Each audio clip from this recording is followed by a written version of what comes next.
But one of the issues that we immediately confront as we start talking about these feasts and so forth, we discover, by looking at the Bible carefully, that almost everything we've been taught about the Easter week, as we might call it, is wrong. The church has, for centuries, assumed that the crucifixion took place on Friday. And there are many good scholars that still will defend that view. But is it Friday or Wednesday? Let's explore that a little bit. We know from John 12 that Jesus traveled from Jericho to Bethany 6 days before Passover. Well, that would require more than a Sabbath day's journey if Passover is on a Friday. I'll show you that in a minute in our chart. Jesus also specified there would be 3 days and 3 nights. Those are his words between the crucifixion and resurrection. You can't get 3 days and 3 nights between Friday and Sunday. I have fond memories of being on TBN with a co-host, and our guest at that time was the famous apologist, John Warwick Montgomery. And my co-host got in a discussion with him about Friday or Wednesday, and Dr. Montgomery defended the Friday traditional view.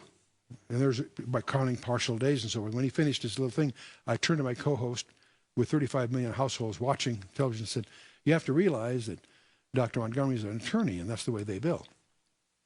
And John almost fell off the couch laughing. The first time I'd actually met him, but I felt I knew him very well because he's such a close friend of Walter Martin. So we took some liberties there, and he was just good-natured kidding. But there are good scholars that do defend Friday.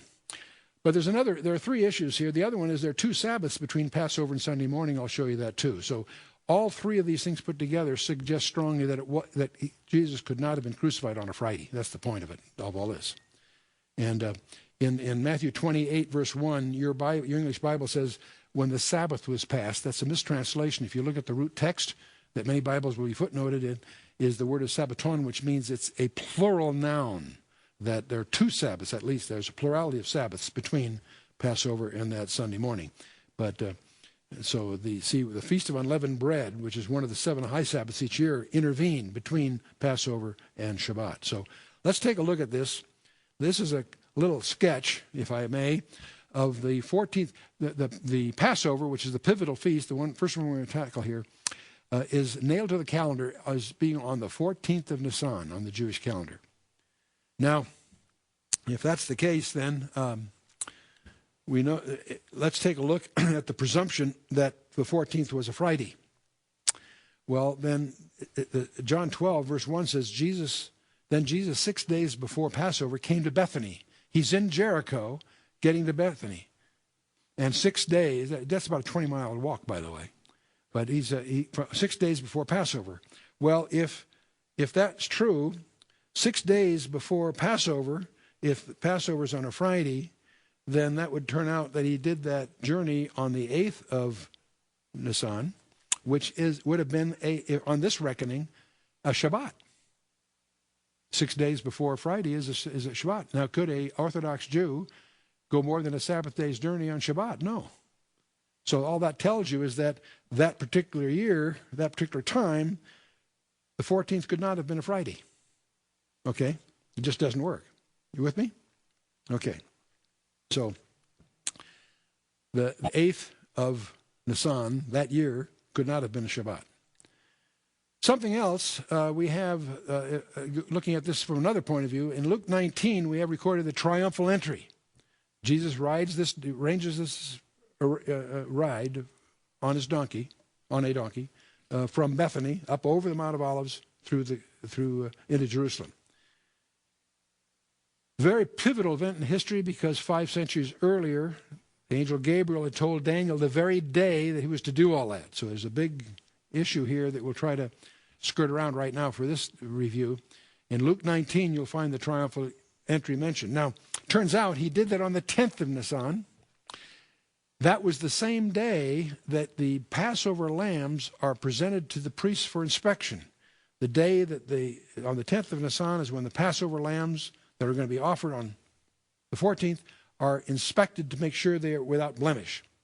Well, it turns out that if we're correct, that would be on that the Passover actually took place on a Wednesday, that 10 days earlier would have been the 10th of Nisan, and that's when the Passover lambs are offered inspection, and that's when our Passover was presenting himself for inspection, riding that donkey, exactly the way Zechariah predicted in Zechariah chapter 9, riding into Jerusalem. And so, now, Passover, the lambs are examined on the 10th. They're offered between the evenings in Exodus 12:6. Exodus 12:6, in the Hebrew, it's between the evenings, is the way it's expressed. We have all through the Old Testament that not a bone was to be broken. There are dozens of specifications. I'm just going to hit a couple of these. Not a bone broken. Numbers 12:46, Exodus 12:46 specifies it. Numbers 9 repeats it again. It's even alluded to in the Psalms.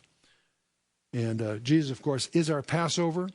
When John the Baptist first introduces Jesus Christ publicly, he says, "Behold the Lamb of God that taketh away the sin of the world." He introduces him with a Jewish title. He introduces him in his first public appearance under John the Baptist, that he's our Passover. And of course, in 1 Corinthians 5, verse 7, Paul takes advantage of that, calls Jesus is indeed our Passover. Now, he was introduced as the Lamb, I say. The Old Testament details him as our Passover in Isaiah 53, in Psalm 22. Each one of those are worth a full hour's presentation if we had the time to go into the details. So he, as I say, was inspected on the 10th of Nisan. He was found without blemish, Peter endorses in his epistle. And again, no bones broken all through the Scriptures. Pilate even echoes that appraisal when he says, "I find no fault in him." Indeed, he was presented without blemish, without sin, is the point. And he tried very hard to get off the hook. But in any case,